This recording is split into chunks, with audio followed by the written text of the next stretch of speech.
Diplômé d'un BEP vendeur de shit dans le 9-2, il a fini par vendre des disques par millions. Lui, c'est B2OBA. Eliafa est né en 1976 à Boulogne-Billancourt, dans le 9-2. Maman blanche, française, papa noir, sénégalais. Il grandit entre deux cultures, deux mondes, sans jamais trouver sa place. Trop noir pour les blancs, trop blanc pour les noirs. Dans un sens comme dans l'autre, Eli connaîtra le racisme. Les années 90 sont un tournant dans sa vie. Eli devient Booba. Ses potes rap, lui il danse, mais ça paye pas trop. Avec son pote Ali, il décide de former un groupe. Lunatique, mesdames et messieurs. Mais ça paye toujours pas, leur musique ne remplit pas le frigo. Donc un jour de 97, Booba braque un chauffeur de taxi, prison ferme.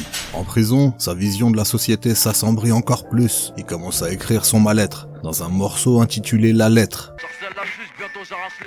Mais les radios ne veulent pas de Lunatique, trop sale, trop sombre, leur musique pue la rue, celle que la France voudrait cacher sous le tapis. Les maisons de disques refusent de les signer, ils vont devoir écrire leur histoire eux-mêmes, en indépendant. C'est la création du label 45 Scientifique. En 2000, Lunatique sort l'album Mauvais Oeil. Les radios n'en veulent toujours pas, mais Warner Music flaire le bon coup et les distribue. L'album sera disque d'or, sans passer sur les ondes. Booba aurait pu s'arrêter là et rester cet artiste qu'on ne diffuse pas en radio. Mais c'était mal le connaître. Ce que personne n'a vu venir, c'est que ce mec allait prendre le pouvoir, en bâtissant un empire.